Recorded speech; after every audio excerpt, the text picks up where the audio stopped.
जो आपका पहला चैप्टर चल रहा है उसी का लेक्चर नंबर 9 की ओर बढ़ते हैं। और आज के लेक्चर में हम लोग क्या करेंगे कि जो हमने आपको पिछले लेक्चर में गॉस का नियम के बारे में थोड़ा सा बताया था, तो आज हम लोग ये गॉस की प्रमेय अथवा गॉस का नियम इसको पढ़ेंगे, ठीक है। और इस पर आधारित कुछ सम्स को भी करेंगे। तो आप समझ लीजिए कि जो गॉस का प्रमेय है या फिर गॉस का नियम है वो स्थिर वैद्युतिकी का बहुत ही इंपॉर्टेंट रोल है। और जो वैज्ञानिक गॉस थे उन्होंने ये बताया कि ये जो रूल हम लोग लगाएंगे वो ज्यादातर क्लोज्ड फिगर में लगाते हैं, बंद पृष्ठ। किस में लगाते हैं? बंद पृष्ठ में। तो इन्होंने क्या बताया कि इसकी देखिए ये लॉ है, इसकी अगर मैं कहूं इस नियम के अनुसार, गॉस के नियम के अनुसार किसी बंद पृष्ठ से गुजरने वाला वैद्युत फ्लक्स के बारे में हम लोग पिछले लेक्चर में पढ़ चुके हैं। किसी बंद पृष्ठ से गुजरने वाला वैद्युत फ्लक्स प्रबंध द्वारा घिरे कुल नेट आवेश Q का 1/ε0 गुना होता है। ये भाई गॉस का नियम है। और अगर मैं इसको मैथमेटिकली भाषा में कहूं तो कैसे बोलूंगा? देखिए ऐसे, phi E is equal to integral of all area vector E dot vector dA is equal to Q/ε0। ये इसका मैथमेटिकल फॉर्मूला है। अब इसको हम लोग ऐसे ही बोलते हैं कि जो गॉस का नियम है वो किसी बंद पृष्ठ के लिए आवेश Q और वैद्युत फ्लक्स के बीच संबंध बताता है, ऐसे भी हम लोग बोल सकते हैं, ठीक है। तो अब हम लोग आगे बढ़ते हैं। इसका कई बुक्स में ये लिखा है कि इसका प्रूफ, लेकिन वास्तव में इसका कोई प्रूफ नहीं होता है। ये तो एक नियम है भाई, तो नियम का क्या प्रूफ होता है? कोई प्रूफ नहीं होता है। फिर भी हम लोग कई तरीके से इसको कर सकते हैं। जैसे मैं आपको बता रहा हूं, देखिए सपोज कर लीजिए कि इस तरीके से ये कोई एक स्फीयर है। ये हमने आपको बताया ही था बंद पृष्ठ क्या होते हैं। जैसे एक गोले का पृष्ठ है, स्फीयर है, बॉल देखिए आप लोगों ने, बॉल का पृष्ठ है, ये सब बंद पृष्ठ कहलाते हैं। कोई भी बेलन है, कौन है, शंकु, ये सब बंद पृष्ठ होते हैं। तो देखिए इस तरीके से मान लिया आपने कि कोई भी एक स्फीयर है और इस स्फीयर के सेंटर पर यहां पर Q चार्ज रखा है। कितना चार्ज रखा है? Q। तो इस Q चार्ज की वजह से इसमें इलेक्ट्रिक फील्ड होगा और उस इलेक्ट्रिक फील्ड की डायरेक्शन आपको पता है कि वो, जैसे ये जो पूरा स्फीयर है ना, इस स्फीयर में से मैं कई इसको छोटे छोटे हिस्सों में काट सकता हूं। जैसे ये मैंने टुकड़ा ले लिया, ऐसे ही मान लो यहां पे ले लेता, दूसरा पोर्शन यहां ले लेता, यहां भी है, यहां भी, यहां भी, यहां भी। ये माना जा सकता है कि ये पूरा स्फीयर कई छोटे छोटे हिस्सों से मिलकर बना हुआ है, ठीक है नहीं? तो इस छोटे छोटे हिस्सों से जो मिलकर बना हुआ है, आपने अगर आपको इलेक्ट्रिक फील्ड में बोला था कि इलेक्ट्रिक फील्ड की डायरेक्शन किधर होती है? Outside the surface, it means इस तरीके से, ये ठीक है। और डीए वेक्टर क्या होगा? क्षेत्रफल अवयव। ये हमने आपको बताया था, जैसे मैंने ये सरफेस लिया है तो इस सरफेस से 90 डिग्री का एंगल बनाते हुए लंबवत, अर्थात उसकी डायरेक्शन भी इसी की डायरेक्शन में होगी, अर्थात ये हो जाएगा आपका डीए वेक्टर। यानी ये जो क्षेत्रफल अवयव है इसके लिए वैद्युत क्षेत्र की तीव्रता ई और डीए वेक्टर दोनों एक ही शीट में होंगे, तो इसके लिए इसके बीच बनने वाला कोण थीटा कितना हो गया? 0 अंश। थीटा कितना हो गया? 0 अंश। तो हम इस अवयव खंड के लिए कौन से वाले को? इसको। इसके लिए अगर मान लीजिए यहां से इसकी डिस्टेंस जो है वो r है, ये रेडियस है स्फीयर की, तो हम इसमें इसकी वैल्यू निकाल सकते हैं। इलेक्ट्रिक फ्लक्स हम लोग इसका निकाल लेंगे। इलेक्ट्रिक फ्लक्स के बारे में आप लोग जान ही रहे हैं, पीछे लेक्चर में हमने बताया था कि phi E is equal to vector E dot vector DA.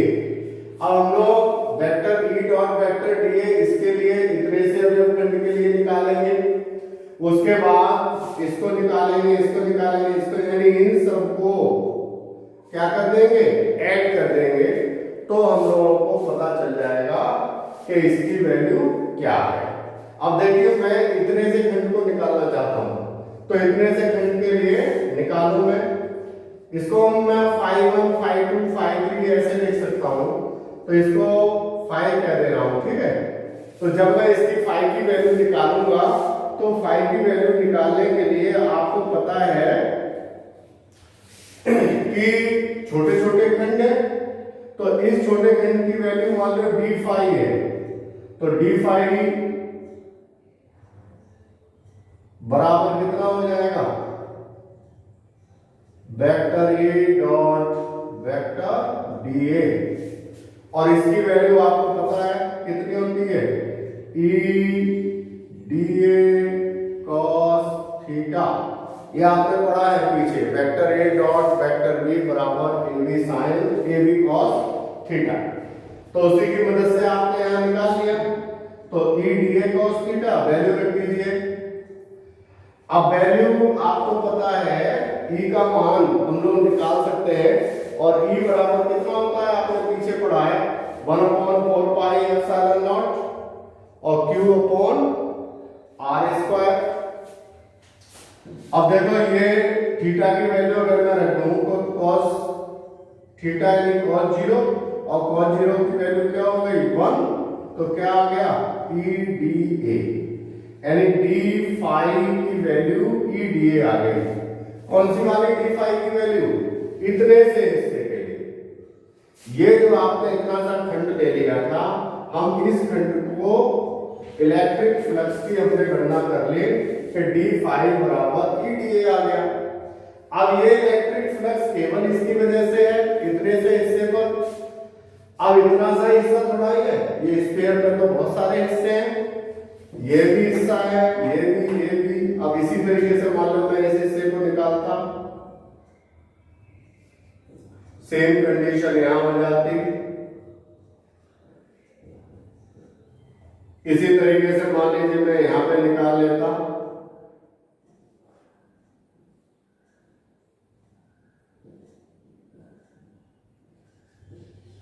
ठीक है, सेम कंडीशन यहां हो जाती।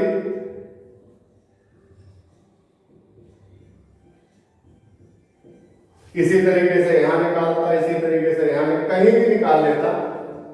अब ये सब डी फाई, इसका डी फाई, इसका डी फाई, इसका डी फाई, यहां और भी डी फाई आएंगे।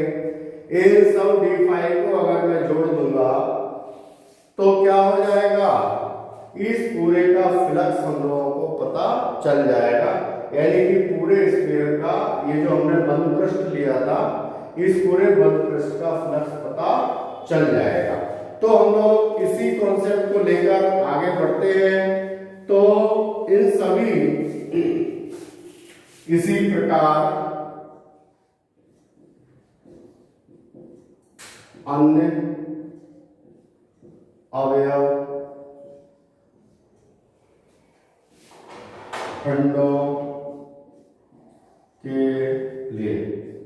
इसी प्रकार अगर मैं अन्य खंडों को निकालूंगा तो कितना हो जाएगा, d5, इसको मान लिया 1, इसको मान ले रहा हूं 2, बराबर वो भी इसी तरह आ जाएगा ed।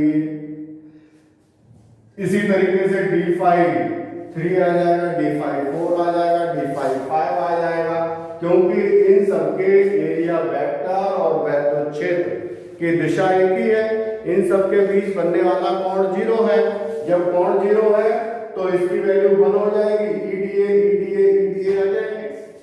और हमने आपको ये बताया था कि कुल फ्लक्स इन सबको ऐड करके हमें प्राप्त होगा।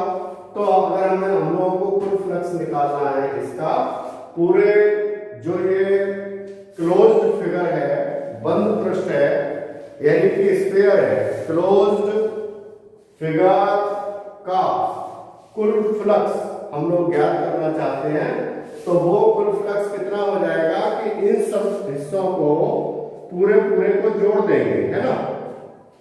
तो संपूर्ण पृष्ठ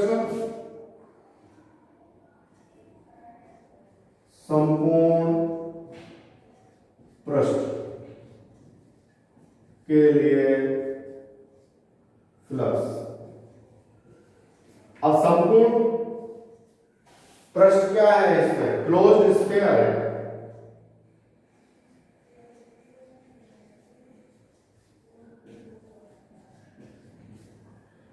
तो इसका सबका एडिशन कर लो या फिर इन सबका क्या कर लो, इंटीग्रल कर लो। सबसे अच्छा तरीका है क्या कर लो, इंटीग्रल, यानी कि 5e is equal to integral of,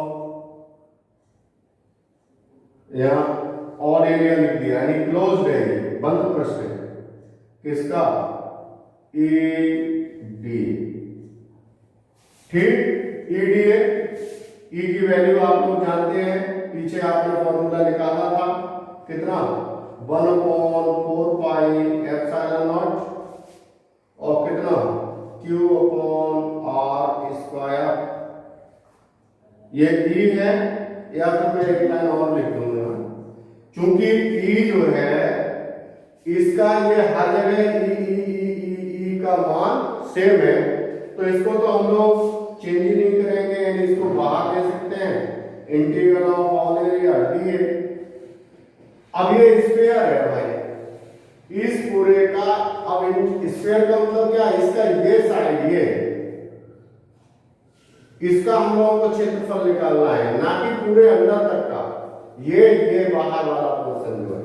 तो कितना हो जाएगा भाई, e इंटू 4πr², ये आपने पढ़ा है मैथमेटिक्स में।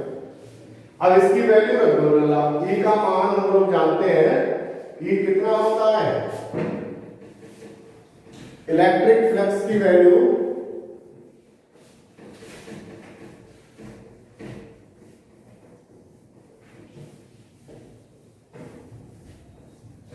देखिएगा, E होता था कितना, यानी कि 5e is equal to 1/4 pi epsilon naught Q/r² into 4πr²।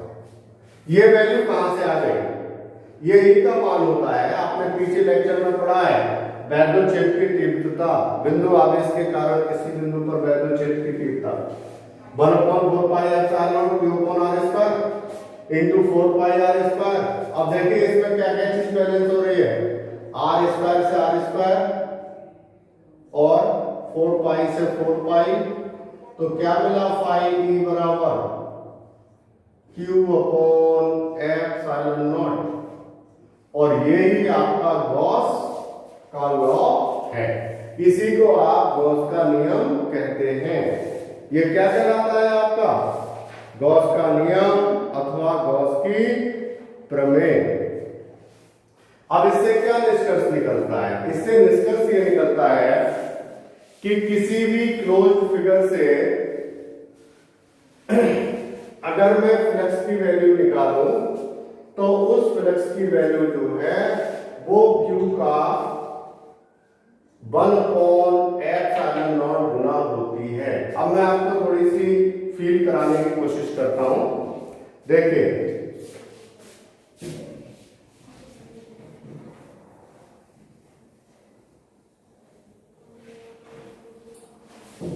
मान लेंगे आपके पास ये एक स्फीयर, यहां पर क्यू आवेश रखा है, इसकी रेडियस आर है, ठीक है। तो इसके द्वारा गुजरने वाला जो वैद्युत फ्लक्स होगा वो कितना होगा जानते हो? फाई इज इक्वल टू कितना? Q/ε0। अब मैं क्या काम कर रहा हूं?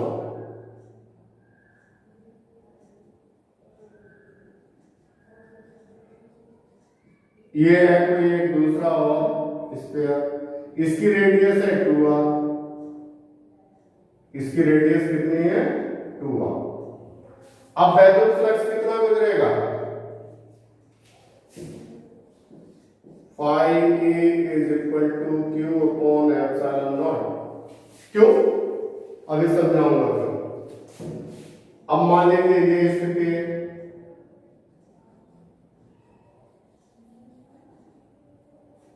इसकी रेडियस है 3r, तो वैद्युत फ्लक्स कितना गुजरेगा? Q/ε। इसका मतलब यह हो गया कि वैद्युत फ्लक्स किसी भी क्लोज्ड फिगर के रेडियस पर या उसकी डायमेंशंस पर निर्भर नहीं करता है, बस उसका Q/ε0 गुना होता है। अब देखिए होता कैसे है। जैसे ये r थी रेडियस इस वाले स्फीयर को, तो आपने अभी ये सूत्र निकाला, उस हिसाब से निकाल लिया। अब r की बजाय क्या हो गई इस वाले दूसरे वाले में? 2r हो गई। तो ये लिखना नहीं है, बस ऐसे समझाने को बता रहा हूं। तो फाई बराबर 1/4πε0 और Q/2r²। अब r तो नहीं, r की जगह कितनी हो गई? 2r² हो गई। और इधर क्षेत्रफल कितना हो जाएगा? 4π2r²। 2r² से 2r² कैंसिल, 4π से 4π कैंसिल, तो कितना आया? Q/ε0 है। सेम वही।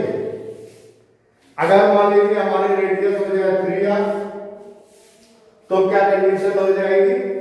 यहां पर कितना आ जाएगा? 3r। यहां पर भी कितना आ जाएगा? 3r। इससे ये कैंसिल, क्या बचेगा? Q/ε। तो निष्कर्ष के रूप में हम लोग ये कह सकते हैं कि किसी भी क्लोज्ड फिगर का वैद्युत फ्लक्स अगर उसके अंदर इनसाइड चार्ज Q है तो उससे गुजरने वाला वैद्युत फ्लक्स Q/ε0 गुना होता है। ये निष्कर्ष निकला। और देखिए मैं आपको और थोड़ा सा फिल कराने की कोशिश करता हूं।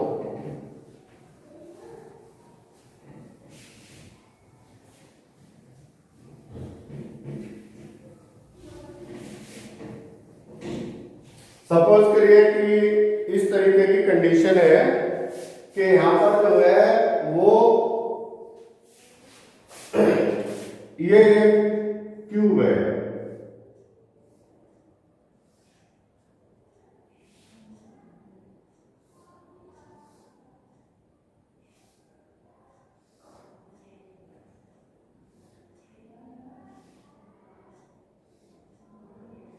ये 4 यहां रखा है, 0.4 इनसाइड है, इसकी सभी साइड्स ए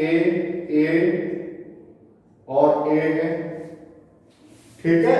तो कह रहे हैं कि फ्लक्स का मान ज्ञात करो, तो फ्लक्स तो वही इनसाइड होता है, तो वैल्यू उसकी सब जगह बराबर होती है, इसका मतलब ये हो गया कि इसका फ्लक्स का मान वही Q/F∁0 गुना,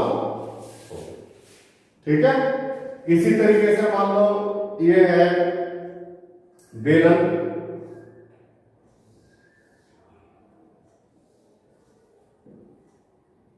यहां पर रखा है चार्ज Q, तो क्या होगा, तो भी वही फॉर्मूला, कितना Q/F∁0, फ्लक्स जो है वो Q/F∁0 होगा।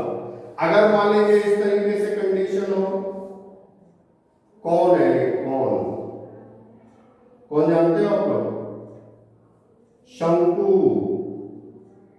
पढ़ाया आपने शंकु कक्षा 10 में मैथमेटिक्स में, वो है और चार्ज इसके अंदर ही है, तो कितना होगा, तो भी फ्लक्स का मान Q/F∁0 गुना होता है।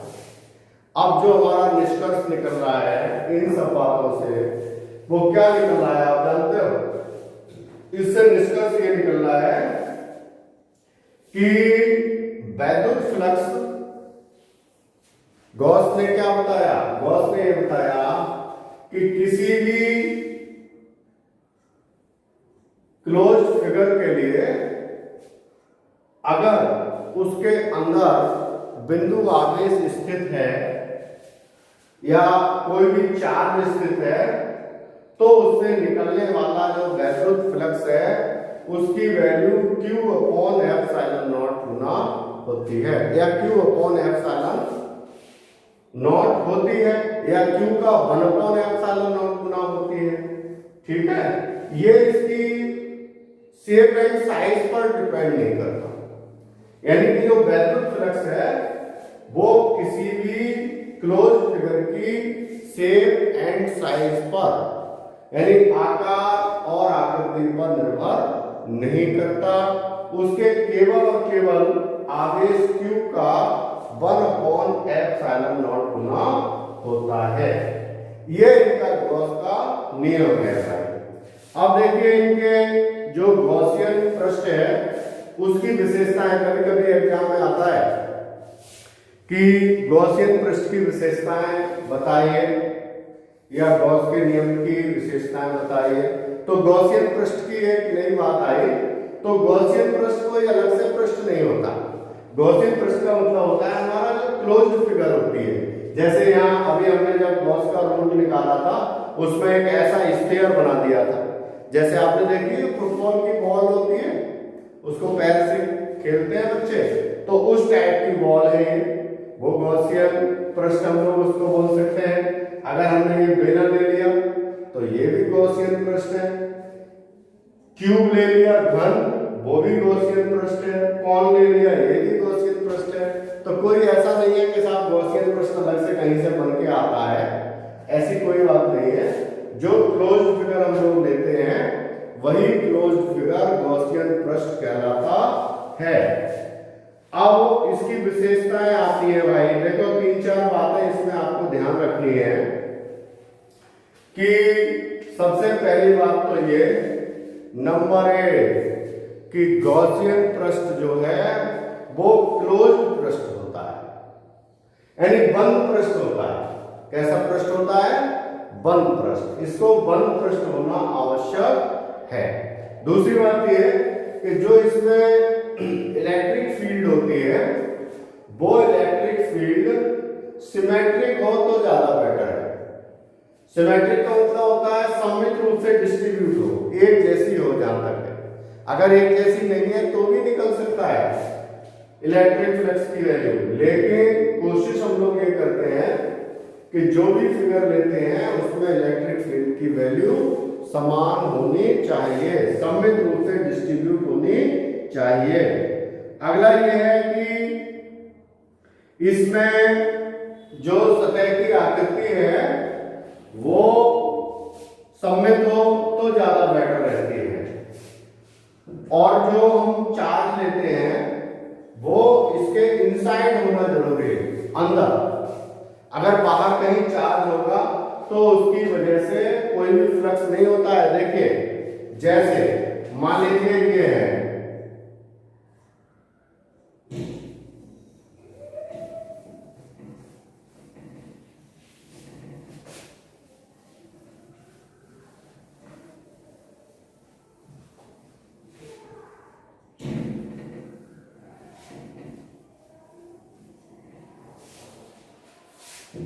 सपोज किया आपने कि ये कोई एक आकृति है, ठीक है। अब इस आकृति में पॉइंट चार्ज जो हम लेते थे ना, वो यहां पर नहीं है, यहां पर है। अब बताओ कि इसमें फ्लक्स की वैल्यू क्या है, फाई क्या आएगा इसके लिए बताइए। ये गॉसियन रूल से हम लोग इसको देख सकते हैं कि नहीं। वो कहते हैं कि इसका जो फाई की वैल्यू है वो 0 आएगी। 0 क्यों आएगी? 0 इसलिए आएगी कि इसमें पहली बात तो ये कि जो इसकी विशेषताएं थी उसमें बताया गया कि कोई भी जो क्लोज फिगर होती है तो उसमें जो चार्ज होता है वो इसके अंदर होना चाहिए। इसके अंदर तो है नहीं, अब चार्ज कहाँ है? बाहर है, तो इससे कोई भी फ्लक्स नहीं होता। अब एक प्रश्न ये आता है कि भाई क्यों नहीं होता है, तो ये मैं आपको थोड़ा सा बताने की कोशिश करता हूं। देखिए ये चार्ज है, तो इसकी वजह से जो इलेक्ट्रिक फील्ड होगा वो इस तरीके से होगा।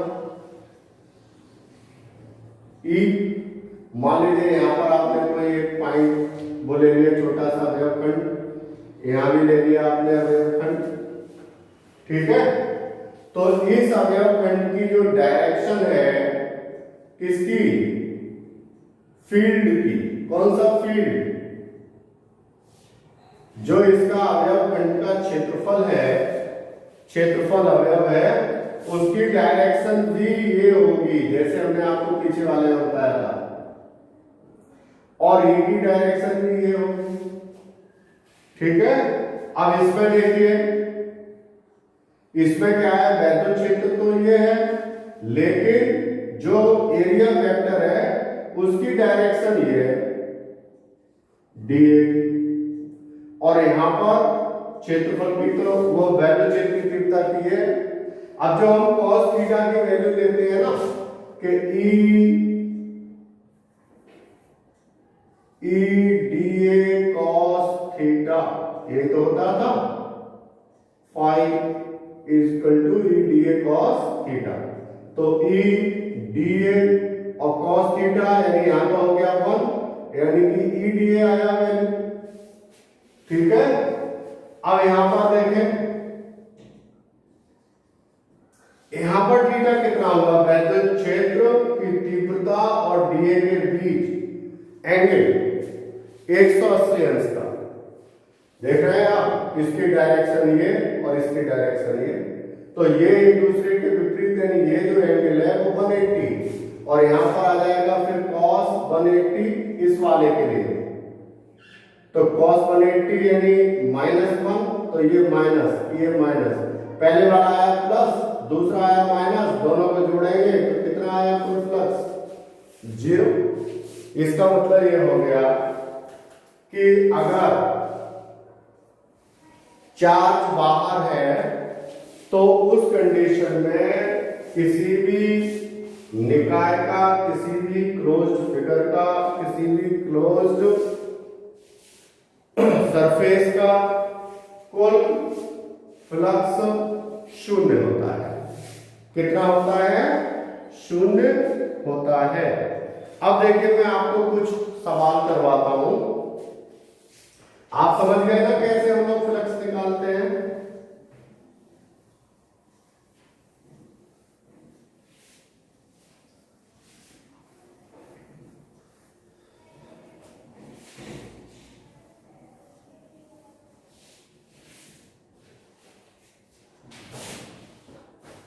देखिए जैसे कि मैं आपसे बोल रहा हूं कि कोई एक क्वेश्चन नंबर 1, ये सेमी सिलेंडर है भाई। सेमी सिलेंडर जानते हो आप?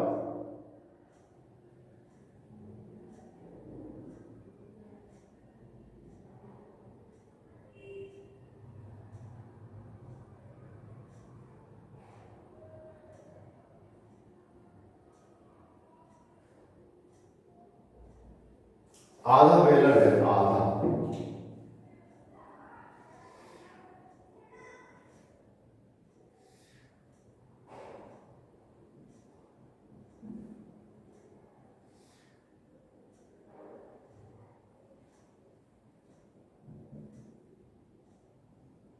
ठीक है।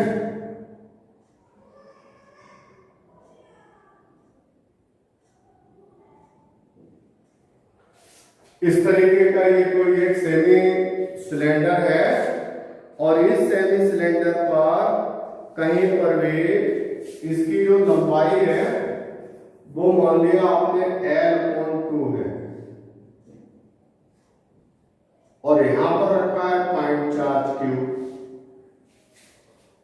तो ये पूछना चाह रहे हैं कि इससे निकलने वाला फ्लक्स क्या होगा। ठीक है, फाइंड दिस ज्ञात करो इलेक्ट्रिक फ्लक्स। ये क्वेश्चन है भाई और ये है क्या सेमी सिलेंडर है। तो पहली बात तो ये है कि हम इस सिलेंडर को क्या कर लें, पूरा सिलेंडर बना लें। ठीक है, मान ले अपने मन में कि ये सेमी सिलेंडर ना होकर के पूरा है। देखिए इस तरीके से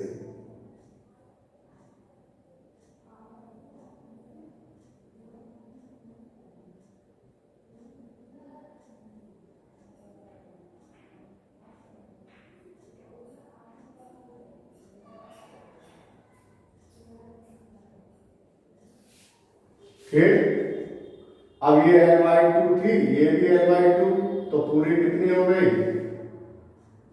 L हो गई। ठीक है, अब ये जो पॉइंट चार्ज था, जो चार्ज आपने लिया था Q, वो इसके मध्य में आ गया, यानी ये क्लोज फिगर बन गई। क्या बन गई, क्लोज फिगर। तो इसका जो इलेक्ट्रिक फ्लक्स है वो क्या हो जाएगा,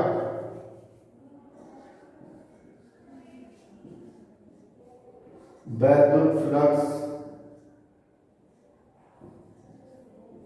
बराबर फाइव बराबर क्या हो गई, Q/ε। बस काम खत्म। अब इसमें वो तो है नहीं क्या कि जैसे आपने पूरा सिलेंडर बना लिया, तो पूरा सिलेंडर बना तो लिया लेकिन L की कहीं जरूरत तो पड़ती नहीं है। तो बस इससे समझ लीजिए जो फ्लक्स निकलेगा वो सभी दिशाओं में बराबर बराबर डिस्ट्रीब्यूट हो जाएगा इस तरीके से।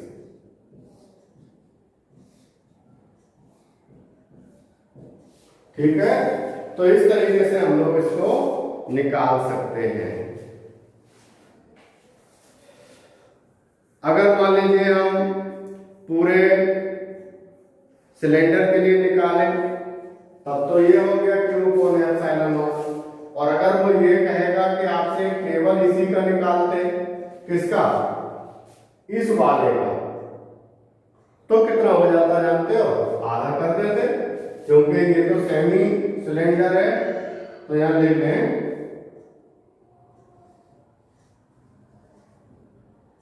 सेमी का फ्लक्स कितना हो जाता, Q/2ε।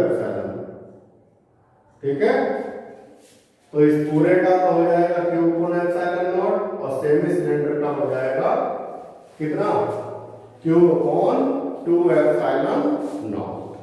तो इस तरीके से हम लोग निकाल सकते हैं फ्लक्स। अब अगर मान लीजिए ये ना हो बल्कि एक कोई घन है, मान लीजिए, दूसरा क्वेश्चन देखें।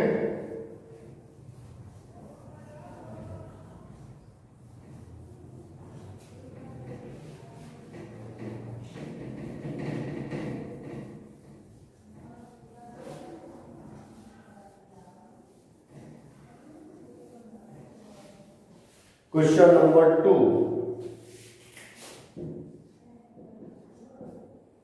सपोज करिए कि इस तरीके से कंडीशन है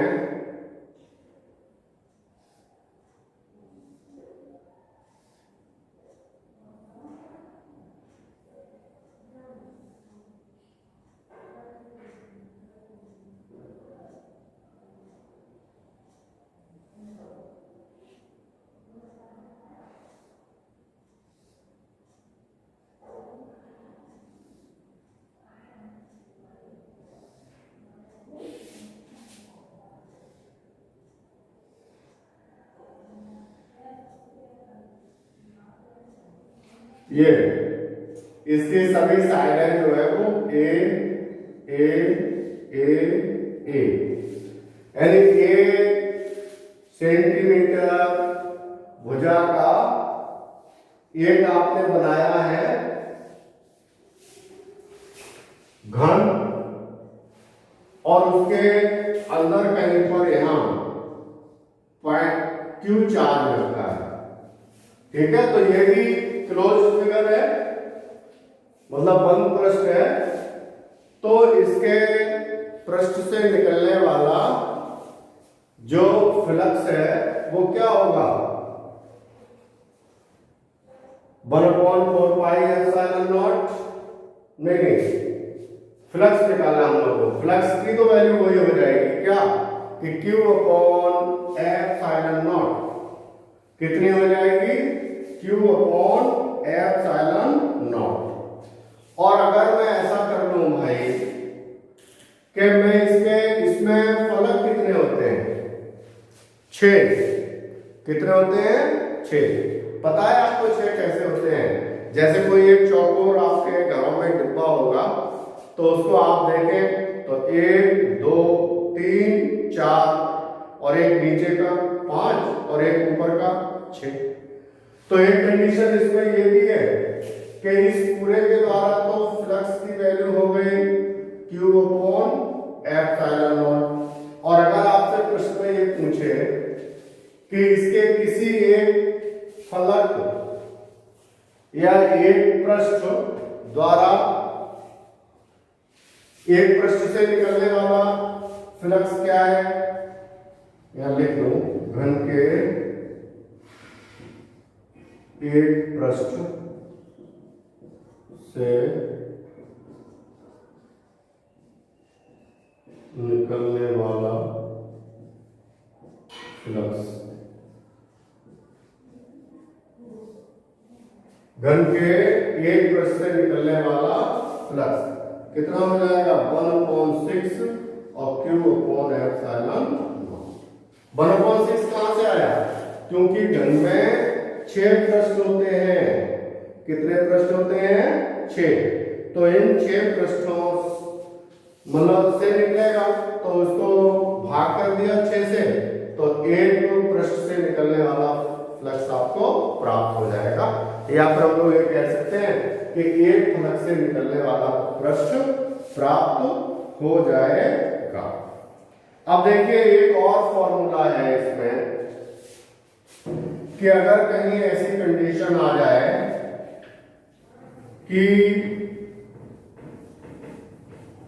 जैसे कोण है, कोण अभी तक जो हम रखते थे वो क्या रखते थे कि उसके अंदर रख देते थे चार्ज Q, किसके अंदर, किसी भी क्लोज फिगर में। अब मान लीजिए अगर चार्ज जो है वो अंदर नहीं है बल्कि किसी एक साइड में है ना। जैसे मैं आपको बताऊं, इस तरीके से कंडीशन है,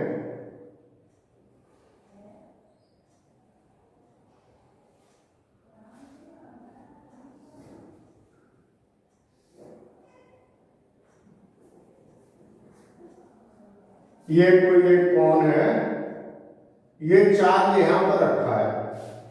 अभी तक जो आप बात करते थे वो क्या करते थे, यहां रख देते चार्ज, यहां रख देते थे, तो डायरेक्ट फॉर्मूला हम लोगों को पता चल जाता था क्या कि किसी भी बंद पृष्ठ से निकलने वाला वैद्युत फ्लक्स कितना होता था, Q/एप्सिलॉन नॉट होता था। लेकिन यहां पर क्या है कि हमें इतने में से निकलने वाला फ्लक्स ज्ञात करना है, तो हम लोग ये मान लेंगे इस तरीके से, ये मान लीजिए थीटा है। अब फ्लक्स देखो जो यहां से निकलेगा ना वो ऐसे तो निकलेगा, इससे निकलने वाला फ्लक्स ये, इधर से निकलने वाला फ्लक्स ये, इधर से निकलने वाला फ्लक्स ये, इस तरीके से तो निकालेंगे। तो ये फ्लक्स हमें ज्ञात करना है। अब हम लोग अगर इसको थोड़ा इमेजिन करें, मान लें अपने मन ही मन में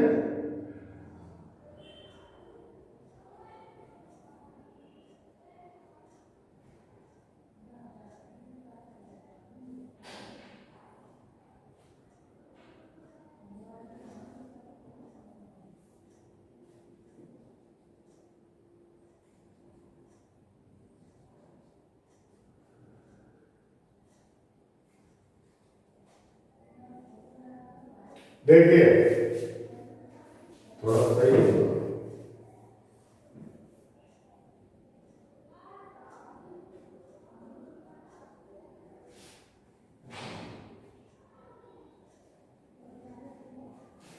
ठीक है,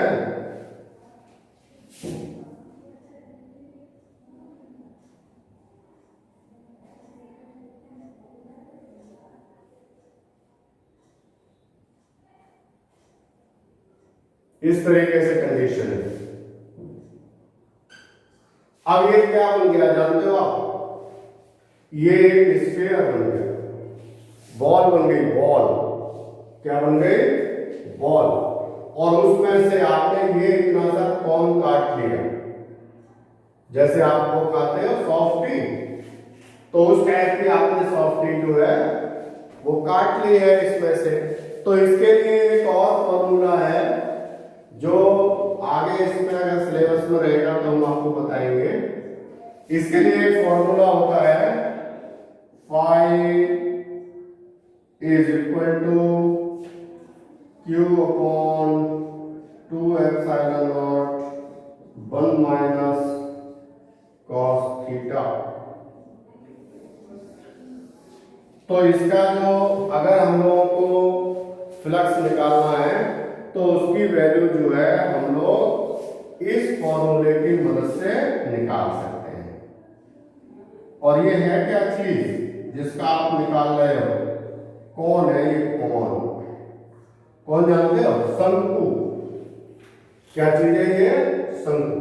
तो अगर हमें इसका निकालना होगा तो हम इस फॉर्मूले को लगा के डायरेक्टली निकाल सकते हैं। अब देखिए हम लोग इसका यूज कैसे करते हैं, मैं आपको एक सवाल की मदद से समझाना चाहूंगा। फॉर्मूला समझ गए आप कि किसी कौन का वैद्युत flux Q upon 2 epsilon naught 1 minus cos theta होता है। कब? जब आवेश Q उसके बिल्कुल कॉर्नर पर रखा हो। समझ रहे हैं? अगर अंदर होगा तो ये फॉर्मूला नहीं तो कोई फॉर्मूला है। अब ये आवेश कहां होना चाहिए? इसकी बिल्कुल साइड पर। ठीक है, तो उस कंडीशन में हम लोग इसको लगा सकते हैं। जैसे मैं अब आपको एक सवाल करवा रहा हूं जिससे कि आप इस चीज को समझ पाएंगे।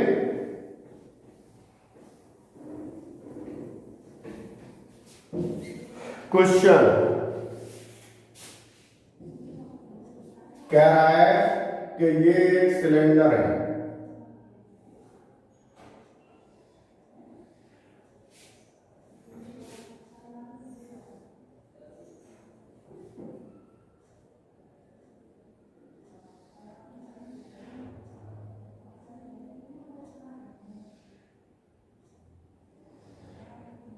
ठीक है, इसकी रेडियस जो है वो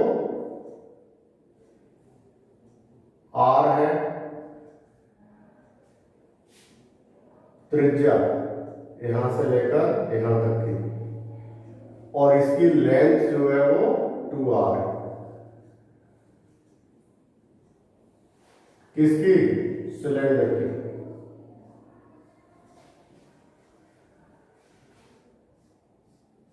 और जो चार्ज है वो यहां पर रखा है इसके मिड पॉइंट पर। तो प्रश्न आपसे एक पूछना चाहता है कि इसके जो वक्राकार भाग है, वक्राकार जानते हैं जैसे बेलन होता है यूं करके, तो उस बेलन के जो ये ऐसा जो गोलाई में पोर्शन होता है, ये इस पोर्शन से गुजरने वाले फ्लक्स की वैल्यू क्या है? तो अब इससे गुजरने वाला फ्लक्स आपको नहीं चाहिए, इससे गुजरने वाला फ्लक्स नहीं चाहिए, केवल इतने इतने हिस्से में से कितना फ्लक्स गुजरेगा, इस चीज की वैल्यू हमें चाहिए। जबकि फ्लक्स तो आप जानते हो सब तरफ को बराबर बराबर चलता है इस तरीके से, है ना? ये ऐसे चलेगा फ्लक्स, ये कंडीशन है इसकी, ये सब चलेगा। लेकिन प्रश्न क्या कह रहा है कि इसके जो वक्राकार भाग है ये वाले, इनसे गुजरने वाला फ्लक्स क्या है? तो मैं आपको यही फॉर्मूला, यही चित्र यहां नीचे बना के समझा रहा हूं। ठीक है बेटा, ये तो मैंने आपको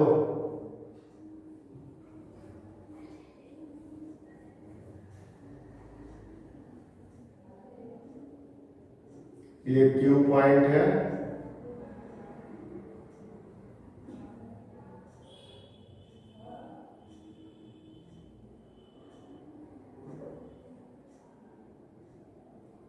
अब देखिए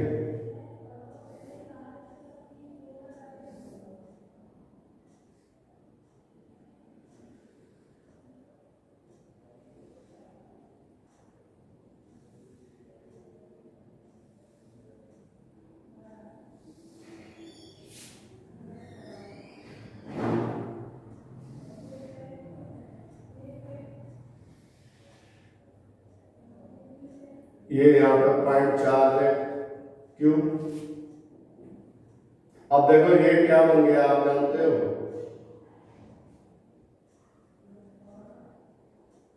ये इतना सा पोर्शन क्या बन गया बताइए, इसे आप क्या कहेंगे, कौन, जैसा अभी मैंने आपको बताया। और ये भी क्या बन गया इतना सा, ये भी कौन बन गया, ये भी क्या बन गया कौन। अब हम इन दोनों कौन से, इन दोनों कौन से निकलने वाले फ्लक्स की गणना करेंगे कितना है, और उस फ्लक्स को इस पूरे, कौन से वाले पूरे, इस पूरे में से घटा देंगे। तो ये जो इसकी जो साइडें हैं कौन सी वाली, ये, इनके द्वारा गुजरने वाले फ्लक्स की गणना हो जाएगी। ठीक है, अब देखो आपको ये पता है कि इसकी रेडियस आर है, ये त्रिज्या कहां से, यहां से लेकर यहां तक, और ये पूरी लंबाई आपने कितनी मांगी थी 2r, तो इसकी आधी कितनी हो गई, ये भी r हो गई। तो ये एंगल कितना हो गया इन दोनों के बीच, r दो साइड बराबर है, ये 90 डिग्री का है, तो ये कितना बचा भाई 45 डिग्री। ठीक है, क्योंकि ये समद्विबाहु त्रिभुज है, ये बराबर है, तो ये वाला एंगल 45 का। तो हम इस वाले कोण के द्वारा गुजरने वाले फ्लक्स की गणना कर लें, और उतना ही इसके द्वारा हो जाएगा। तो इन दोनों कोणों के द्वारा गुजरने वाले फ्लक्स की गणना करें, और कुल फ्लक्स में से इन दोनों का घटा दें, तो जो इसकी साइडों से निकल रहा है फ्लक्स, उसकी वैल्यू हम लोगों को प्राप्त हो जाएगी। तो पहले हम लोग क्या काम करते हैं, पहले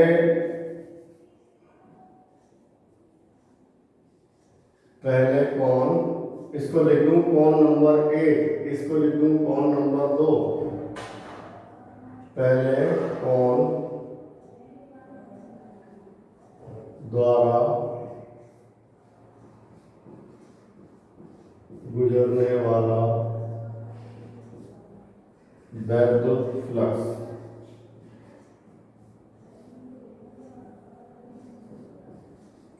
कितना हो जाएगा भाई बताओ, वैद्युत फ्लक्स फाई कोण, यहां लिख दे रहा हूं मैं कोण, बराबर कितना हो गया फाई कोण 1, कितना होगा, ये फॉर्मूला लगाना है हम लोगों को, Q अपॉन 2 एप्सिलॉन नॉट और 1 माइनस कॉस 45।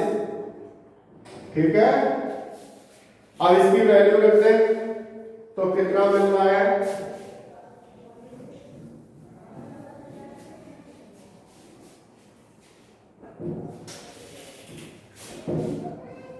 तो फाई कोण is equal to Q upon 2 epsilon naught और 1 माइनस cos 45 की वैल्यू 1 अपॉन अंडर रूट 2। तो ये पहले कोण के द्वारा गुजरने वाला फ्लक्स आ गया। सेम कंडीशन यहां पर है, ये रेडियस r है, ये भी r है, ये एंगल 45 है, तो बिल्कुल सेम वैल्यू इसकी आएगी। इसी प्रकार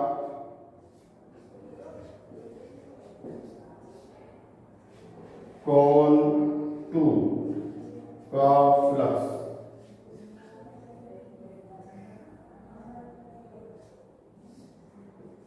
कितना हो जाएगा? कॉन 2 का flux Q upon 2 epsilon not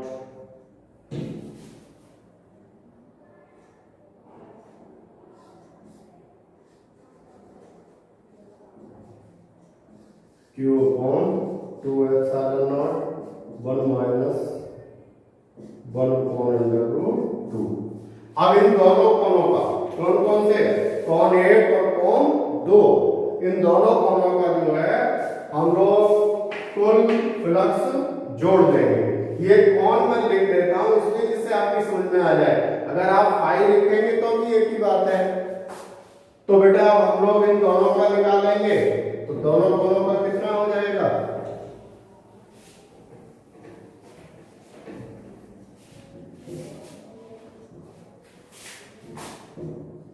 दोनों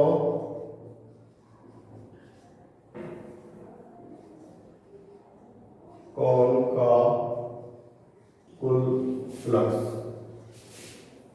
कितना हो जाएगा? 2Q अपॉन 2 एप्सिलॉन नॉट और 1 माइनस 1 अपॉन अंडर रूट 2। 2 से 2 कट गए, यानी कि Q upon epsilon naught 1 minus 1 upon under root 2। ये मिला भाई दोनों कोणों का। अब कुल इसके द्वारा, कुल बेलन के द्वारा, ये तो आपको गॉस ने बता दिया कि कितना होता है किसी भी बंद पृष्ठ से गुजरने वाला flux Q upon epsilon naught, और उसमें से हम इन दोनों का घटा दें तो जो इधर से फ्लक्स निकल रहा है उसकी वैल्यू हम लोगों को प्राप्त हो जाएगी, जो कि हमें ज्ञात करना थी, ये वाली।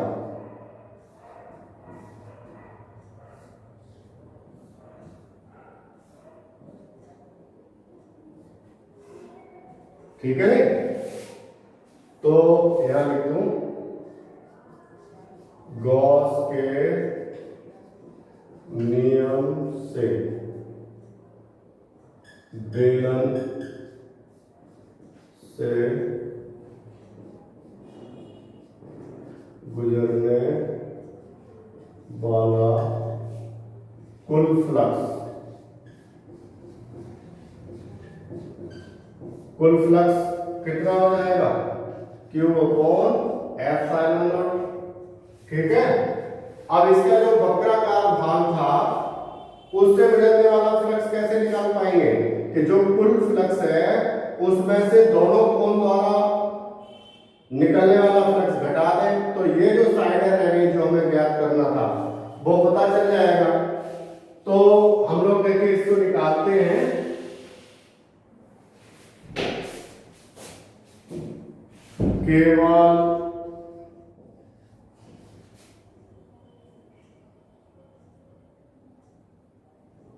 केवल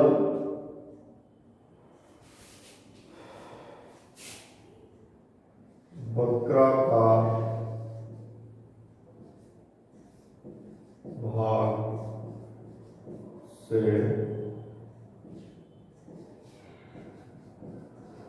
गुजरने वाला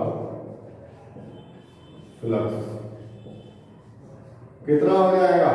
कुल फ्लक्स, और कुल फ्लक्स में से हम लोग घटा देंगे कौन सा वाला? जो इनसे निकल रहा है फ्लक्स।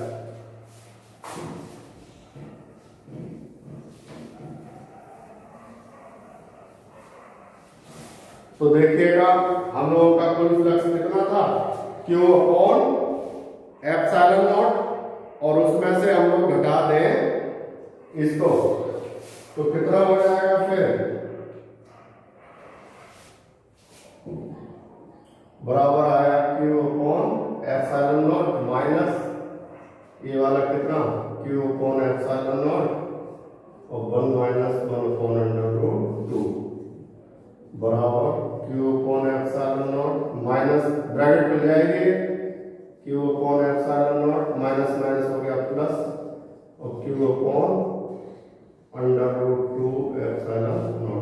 ये बैलेंस, तो कुल फ्लक्स कितना हो गया, कौन सा, जो वक्राकार भाग से गुजर रहा है वो हो गया phi is equal to Q upon under root 2 epsilon not.